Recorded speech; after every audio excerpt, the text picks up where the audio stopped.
Today we would like to be seeing this coding problem of zigzag traversal of a list or this given two-dimensional array.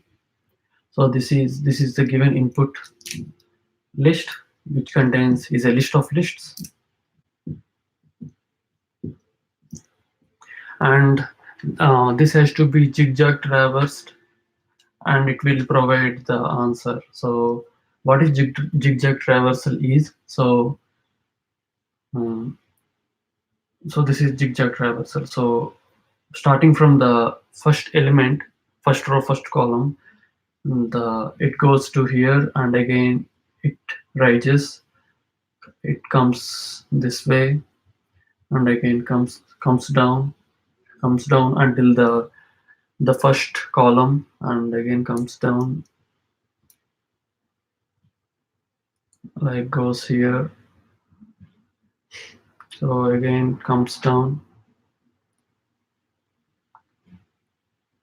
and if it reaches the last column, so it comes here and again goes here, and finally like this. So it has happened like this. So like this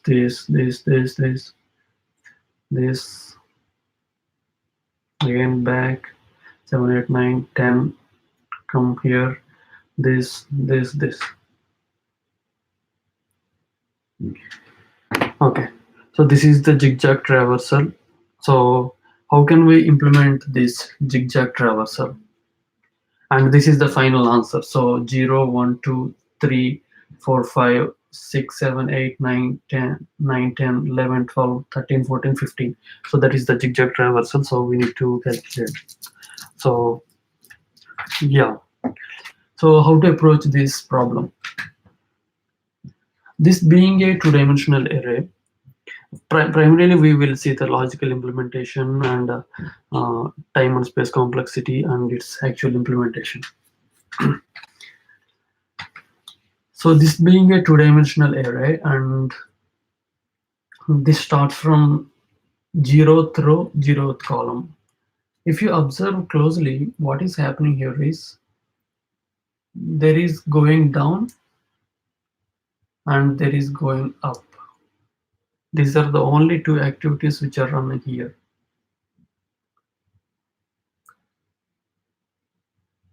So again going down, and going up until it sees a boundary. This is the boundary perimeter. Again it moves down, goes down, and it moves up, and again moves up, moves down, moves up, moves down. So this is the pattern which is happening here. So what we can do for this is say we start with 0 0, 0th row, 0th column, and this is the way it can be implemented. Like, so definition of zigzag traversal, which will take an input array of the given list array. And what will happen?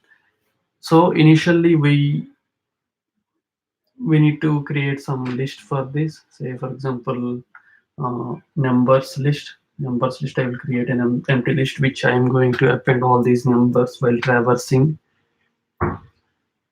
So afterwards we can start iterating through this list, but keeping in mind that we need to take the boundaries very carefully. Otherwise it will give out of bound indexes, those kind of errors. So we will start iterating, like while for checking whether the indices is within the bounds, I am just calling a function like while is bound index is not bound,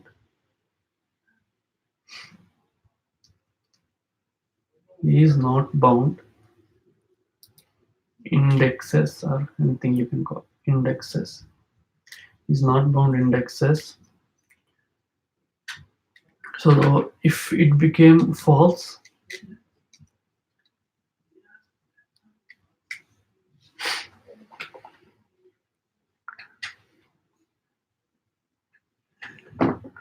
or I will write in another way. So what I am trying to do is, okay, whenever only within the bound index is true, so go inside this loop for calculating this. So how can we write this? So when not is not bound index, we can write like this. This is a new function, like we need to create that new function. So definition of is not bound. So is not bound means, so it has crossed, the indexes has crossed somewhere out of this limit. When it will cross, we need to write a small function for that to obtain. So what are the different parameters required for calculating whether it has crossed the outside of this given input array? We want like row, column. I need to create those variables here. I will initialize the row column initially to 0, and I'm passing row column, and I need to create the variables like height. What is the height of this 2D array? The height I will call height.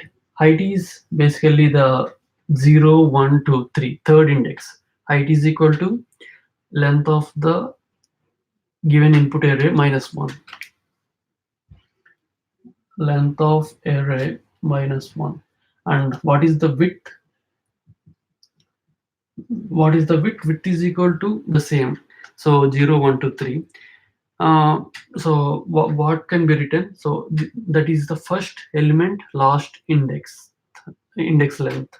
So that can be written as, so length of array, what is the first element? Element 0. This will give some length as 4, and we need to just subtract minus 1. That will give the width. Okay, so we got this. We need to pass this into this width and height. This is row column width height. Okay, so return row when row is less than 0, or column is, we are sending when this is going out of the bound. So when row is less than 0, it is out of the bound, and the column is less than 0, that is out of the bound. Or when row is greater than the height, it is out of the bound. Or when row, and we talked about rows and column, and column is greater than the width, then it is out of the bound.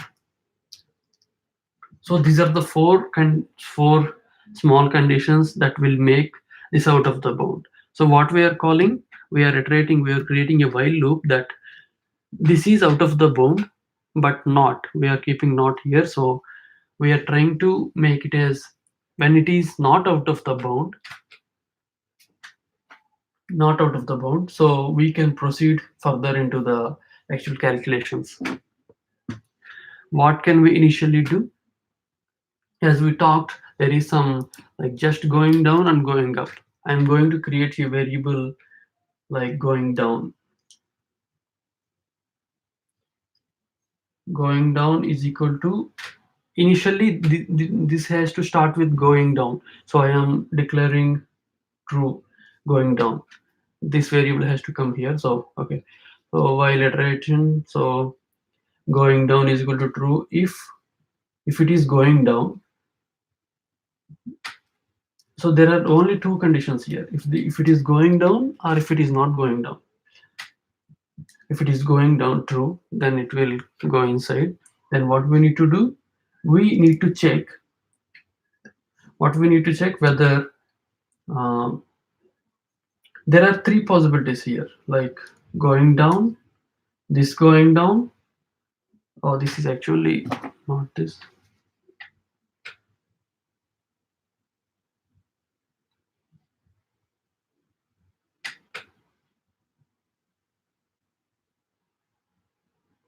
Did I write correctly?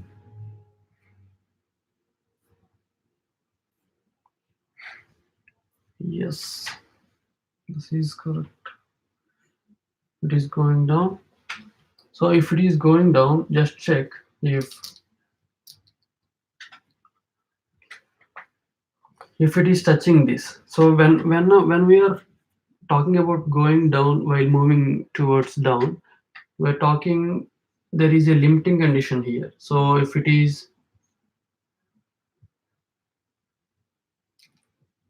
the row became greater than, it can't, it won't be becoming greater than 0 because we already checking that condition. But when if it is this edge, when if it is row is equal to height, say for example if column is equal to 0 and row is equal to height, we know that we need to change its direction. That's what happening. If it is going down and if it is present on this 0th index, or this row is equal to height, this row, we need to change the direction from here. So we need to write the same statement here.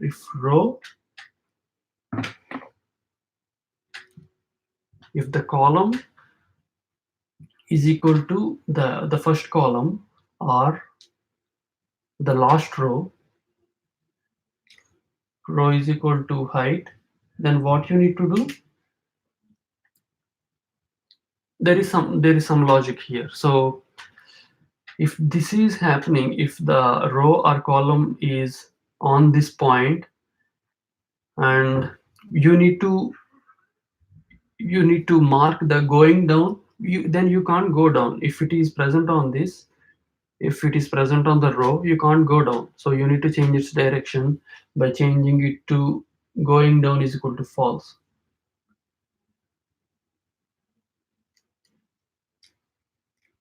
Previously we have initialized with true, now we changed it to false. Okay, now we will check if specifically if the row is height. So there are scenarios like when entering into this loop, the column might be 0 or row might be height. But if the row became height, if the row became height, so what you can do, you need to actually, the row became height, you you just need to increase the uh, column, isn't it? You just need to increase the column, like moving from here to here. Column plus is equal to 1 or otherwise. So it is still present on somewhere over here. Then what you need to do, you will just increment the row. You need not to increment any columns. You just increment the row. So row is incremented by 1. Okay. So this is the part when either we are coming down, and mm, the point is present either on this or this. We need to change the direction. But if the point is not present on the first column or the last row, it is present somewhere around, it is coming down. This is also a point where it is coming down. So if that is the case, so else, there are little bit if conditions over here that, so this is also coming down, but not on this point. If it is that is the case, so what can we do? So you just need to increment both, like decrement, increment the row, then you need to do row plus is equal to 1, and you are decrementing the column. So from here to you are moving to here. So you need to make the change here. So column is equal to 1. This is the logic for going down. Say the second part here is similar to this, but if you are not going down, you are going up. Then in the similar line, in the similar page to this, so if that is the case, so what is happening, you instead of going down, you are going up. In this case, we need to track, we need to make these boundary conditions, whether it is going up or whether it is uh, going up, or when the point is present on the first row or the last column. Then we need to check those conditions.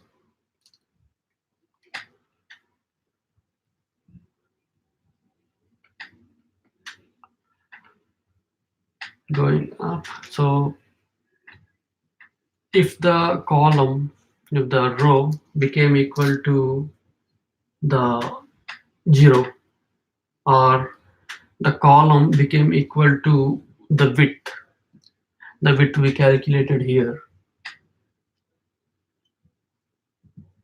then what you need to do, then you cannot go up. You cannot, if you came across that point, you cannot go up above that. Then you need to come down. That means I am making the going down variable going down. Then you start going down when you cross at these points, these two, and I'm making that as true. Okay, so but uh, in this I need to because whenever the code reaches here, the either of the conditions might be row is equal to 0 or column is equal to width. But specifically, if the column is equal to width,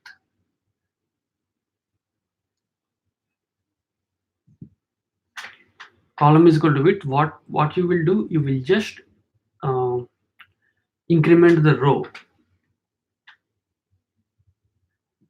from here to here. So the other possibility is when the row is equal to 0. If that is the case, what you will do, you will increment the column, not moving anything of row. Increment the column. If that is the two conditions are not there, or two conditions are not satisfied, means it is not even row is equal to 0 or column is equal to width, but it is going forward, it is going actually down. If it is going up, actually going up, if it is going up, then what you need to do,